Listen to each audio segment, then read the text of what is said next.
Hello student, हम पढ़ रहे हैं 12th क्लास बायोलॉजी का chapter number 5 principle of inheritance and variation का पार्ट 2 हम लोग आज कंप्लीट करेंगे।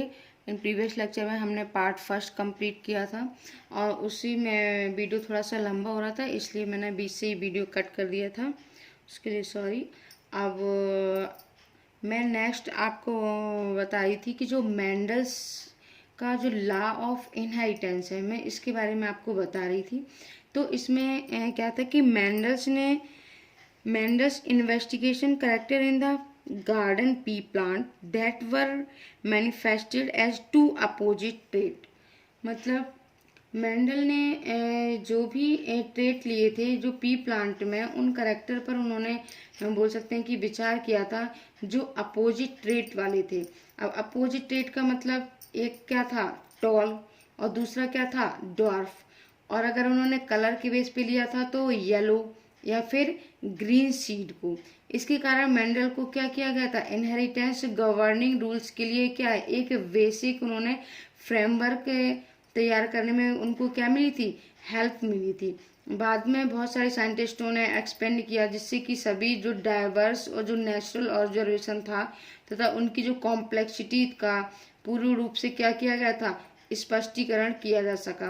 लेकिन अगर मैं बात करूं बेटा कि Mendel selected 14 true breeding pea plants variety as pair which were similar except for one character with contrasting trait.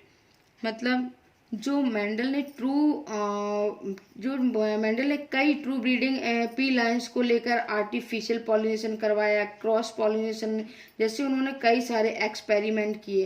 तो उन्होंने क्या देखा कि ट्रू ब्रीडिंग लाइन वह है, मतलब ट्रू ब्रीडिंग वो चीज़ है, ट्रू ब्रीडिंग का मतलब है, मीन्स है कि दोनों एलील से सेम, तो और जो कंटिन्यूस क्या है, सेल्फ पॉलिनेशन करना। ट्रू ब्रीडिंग का मतलब है एलील सेम हो और उन एलील्स का क्या, कॉन्टिन्यूस सेल्फ पॉलिनेशन हो, stable trait inheritance and expression for several generation. और वही जो स्टेबल जीन है, स्टेबल ट्रेट है, वो सेवरल जनरेशन तक क्या हो, एक्सप्रेस हो। और जो मेंडल ने जो 14 true breeding P plant variety को जो सेलेक्ट किया था, उनमें 7 पेयर अर्थात 7 पेयर कंट्रास्टिंग कैरेक्टर को उन्होंने लिया। और मेंडल द्वारा सेलेक्टेड कुछ क्या है, कंट्रास्टिंग ट्रेट आपके एनसीईआरटी में दिए हुए हैं, तो आप उन ट्रेट्स को और देख सकते हैं। जैसे कि आप देख सकते हैं उन्होंने क्या लिया, करेक्टर, डोमिनेंट ट्रेट और रिसेसिव ट्रेट। तो करेक्टर में उन्होंने क्या लिया, सीड का शेप, सीड राउंड है या फिर रिंकल्ड है। दूसरा सीड का कलर, कि कलर उसका येलो है या फिर ग्रीन है। फ्लावर का कलर वायलेट है या फिर वाइट है। अब जो वायलेट कलर आया तो उसको क्या बोला उन्होंने, डोमिनेंट। अगर रिसेसिव ट्रेट आया तो उसको क्या बोला था उन्होंने, वाइट। इसी तरह उन्होंने पोड का शेप देखा कि फुल शेप है अगर पोड का तो क्या बताया, डोमिनेंट। अगर रिसेसिव ट्रेट का जो कंस्ट्रक्टेड है थोड़ा सा तो उसको क्या उन्होंने बोला, रिसेसिव। पोड का कलर ग्रीन है तो वो क्या था, डोमिनेंट। और अगर येलो है पोड का कलर तो वो कैसा हो गया, रिसेसिव। इसी तरह से उन्होंने फ्लावर की पोजीशन, कि फ्लावर एक अगर एक्सियल पोजीशन पे फ्लावर है तो वो डोमिनेंट हो गया, और जो टर्मिनल पोजीशन है फ्लावर की तो वो रिसेसिव हो गया। स्टेम हाइट, अगर फ्लावर का जो स्टेम है वो अगर लंबा है, टॉल है, तो वो डोमिनेंट हो गया। और अगर डॉर्फ है तो वो कैसा हो गया, रिसेसिव हो गया। इसके बाद उन्होंने एक contrasting traits study by Mendel in P में उन्होंने क्या देखा था कि करेक्टर यानी कि स्टेम की वही हाइट, अगर हाइट के बेस पे उन्होंने कंट्रास्टिंग ट्रेट लिए थे, टॉल और डॉर्फ। उन्होंने फ्लावर के कलर में इस पे वायलेट लिया था और वाइट फ्लावर की पोजीशन। अब यहाँ पे ये जो टॉल दिया है वो में क्या है, डोमिनेंट। ड्वार्फ आया तो वो कैसा होगा, रिसेसिव। इसी तरह फ्लावर का कलर वायलेट आया तो कैसा है, डोमिनेंट। वाइट आया तो कैसा हुआ, रिसेसिव। फ्लावर की पोजीशन एक्सियल और टर्मिनल। पोड का शेप इन्फ्लेटेड एंड कंस्ट्रक्टेड। पोड का colour green yellow. Seed shape round wrinkled. Seed colour yellow and green. ये यहाँ तक उन्होंने बताया। और 7 pair of contrasting trait in P plant study by Mendel. Mendel ने 7 पेयर कंट्रास्टिंग ट्रेट पर स्टडी की थी। और उन्होंने जो F1 में जो भी कैरेक्टर देखे उन्हें हम क्या बोलते गए, वो डोमिनेंट। और जो F2 जनरेशन में कैरेक्टर देखे उन्होंने क्या बोला, रिसेसिव। इसके बाद में आपका एक उन्होंने लॉ दिया, inheritance of one gene. Inheritance of one gene में उन्होंने, आप अगर अच्छे से सुनेंगे तो आपको अच्छे से इसका क्लियर होगा कि उन्होंने क्या देखा कि इनहेरिटेंस ऑफ वन जीन में, कि जो इनहेरिटेंस ऑफ वन जीन की स्टडी के लिए मेंडल ने क्या किया, टॉल तथा डॉर्फ पी प्लांट को क्रॉस करवाया। यानी कि उन्होंने एक टॉल प्लांट को लिया और एक डॉर्फ प्लांट को उन्होंने क्या करवाया, क्रॉस करवाया। मैं आपको क्रॉस करके बताती हूँ ताकि आपको ये कॉन्सेप्ट अच्छे से क्लियर हो जाए। मेंडल ने क्या किया कि आपको तो पता है कि डोमिनेंटेड क्या है, कैपिटल टी, रिसेसिव क्या है, स्मॉल टी। तो उन्होंने क्या किया कि उन्होंने मेंडल ने टॉल तथा डॉर्फ पी प्लांट का आपस में क्रॉस कराया। यानी कि कैपिटल टी, स्मॉल टी, उन्होंने इनका आपस में क्या करवाया, क्रॉस करवाया। जब उन्होंने इसका आपस में क्रॉस करवाया तो जो अब ये जनरेशन थी वो तो पेरेंटल है, जो ये जनरेशन इनका क्रॉस, अब इस टी का हम इसमें करवाएंगे तो कैपिटल टी स्मॉल टी, फिर इस टी का इससे कैपिटल टी स्मॉल टी, फिर इस टी का इससे कैपिटल टी स्मॉल टी, फिर इस टी का इससे कैपिटल टी स्मॉल टी। तो उन्होंने मेंडल ने क्या देखा कि इस जनरेशन को F1 और इस जनरेशन को उन्होंने क्या नाम दिया, पेरेंटल जनरेशन थी, इस जनरेशन को उन्होंने नाम दिया F1 या फिर फीलियल, फर्स्ट फीलियल प्रोजेनी भी इस जनरेशन को उन्होंने बोला। अब F1 प्रोजेनी में जो सारे प्लांट थे ये सारे के सारे कैसे थे, टॉल। कोई भी प्लांट इसमें डॉर्फ नहीं आया। आप देख सकते हैं कैपिटल टी किसको डिनोट करती थी, ये यहाँ पे लिख दीजिए, ये पे क्या है, टॉल, और ये क्या है, डॉर्फ। ये डॉर्फी प्लांट लिया।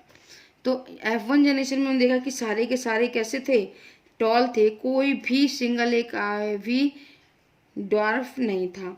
अब जो उन्होंने इसी प्रकार उन्होंने ऑब्जर्वेशन दूसरे टेट के पेयर पे भी ऐसी जब उन्होंने दूसरे पेयर के ऑब्जर्वेशन किया तो उसमें भी यही सारे के सारे टॉल ने देखा कि F1 में हमेशा 2 में से एक ही प्लांट के ट्रेट प्रकट होते हैं। मतलब ये दोनों अलग लिए, एक शॉर्ट लिया था, एक टॉल लिया था, एक डॉर्फ लिया। अब यहाँ पर आप सोच सकते हैं कि उन्होंने ये टॉल लिया, 12 और डॉर्फ, तो यहाँ पे टॉल का उन्होंने टी क्यों लिया और डॉर्फ का डी क्यों नहीं लिया।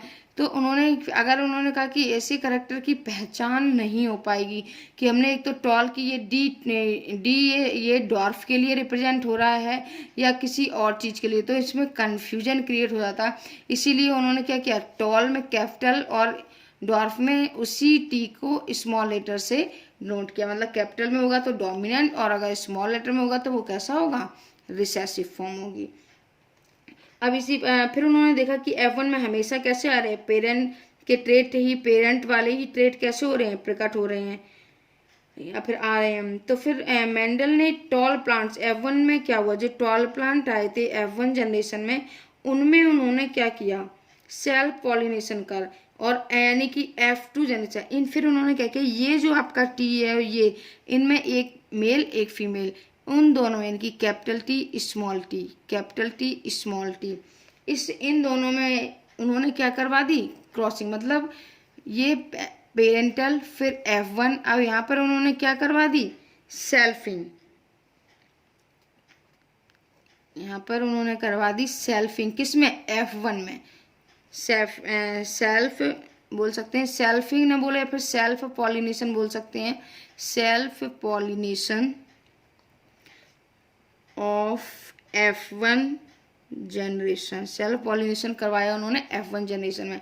तो जब उन्होंने सेल्फ पॉलिनेशन करवाया F जनरेशन में तो मेंडल ने क्या देखा कि सेल्फ पॉलिनेशन में कि F2 जनरेशन में कुछ ऑफस्प्रिंग ड्वार्फ भी थे जो कि F1 जनरेशन में नहीं दिख रहे थे। मतलब अगर आप इसमें सेल्फिंग करवाएंगे तो इस टी का जब कैपिटल टी स्मॉल टी, फिर कैपिटल टी स्मॉल टी, और जब इस टी का इससे करवाया तो उन्होंने क्या देखा, स्मॉल टी स्मॉल। तो ये क्या थी, second filial generation F2 generation, second filial generation, F2 generation. अब इन दोनों में जब क्रॉस करवाया तो उन्होंने देखा कि F2 जनरेशन में टॉल के साथ साथ उन्हें कौन सा करेक्टर दिखा, ड्वार्फ का भी, ड्वार्फ का करेक्टर भी उन्हें देखने को मिला। जब सभी F2 प्लांट में ड्वार्फ प्लांट का प्रपोर्शन देखा उन्होंने, तो ड्वार्फ प्लांट का जो प्रपोर्शन था वो कितना था, 1/4। कितना था, 100 में से ये 1/4, जबकि टॉल कितने थे, 3/4। यानी कि अगर एक रेशियो निकाला जाए तो क्या हुआ रेशियो, 3/4, मतलब 75% कैसे थे, टॉल, और 25% प्लांट कैसे थे, ड्वार्फ।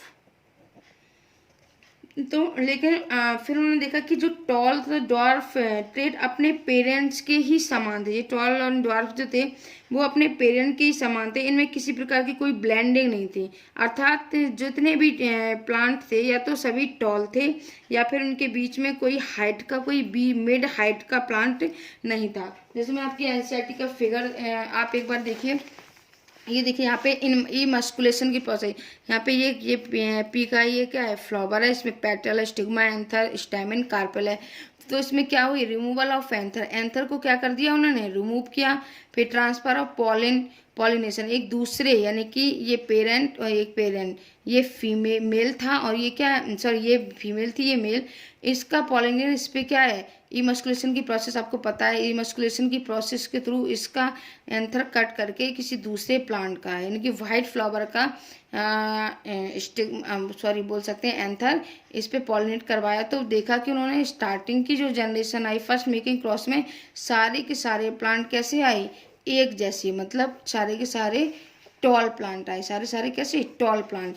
अब नेक्स्ट आप देख सकते हैं कि उन्होंने जब क्रॉस करवाया तो उन्होंने क्या देखा कि फर्स्ट पेरेंटल जनरेशन में उन्होंने टॉल प्लांट लिया और ड्वार्फ, जब उसमें क्रॉस करवाया तो F1 जनरेशन में टॉल और टॉल दोनों प्लांट कैसे आए, टॉल।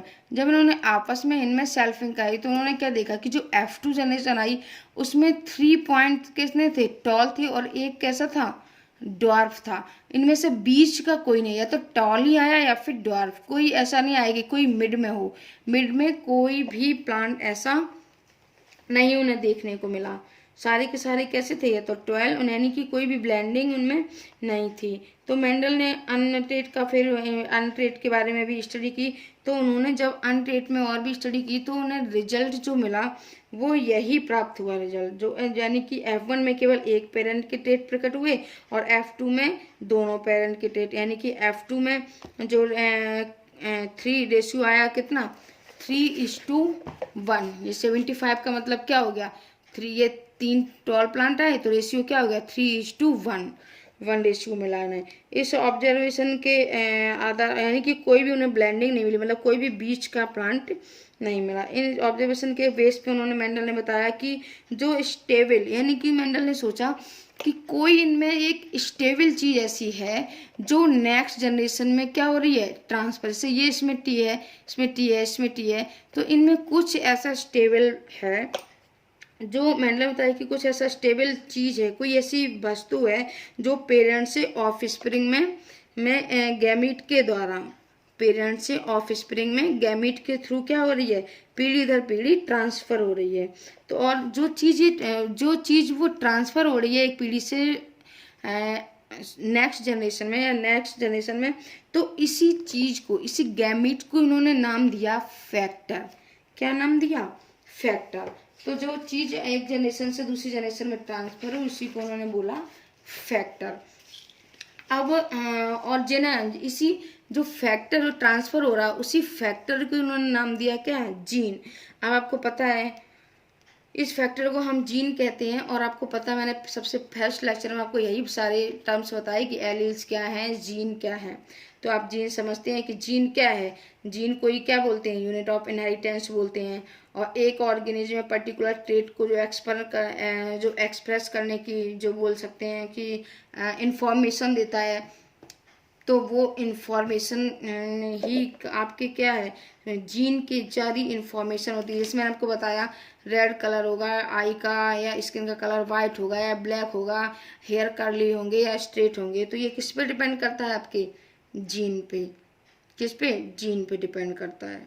आई होप आपको फैक्टर समझ में आया हो कि something being stable passed down, यानी कि अनचेंज, बिना चेंज हुए कोई चीज ट्रांसफर हो रही है from parents through offspring through gametes, जिसको नाम क्या दिया था उन्होंने, फैक्टर नाम दिया था। तो वही एक स्टेबल चीज है जो अनचेंज है, जो क्या हो रही है, ट्रांसफर हो रही है, जिसको मेंडल ने बाद में क्या नाम दिया था, फैक्टर। ये तो इतनी बात हो गई यहाँ तक की।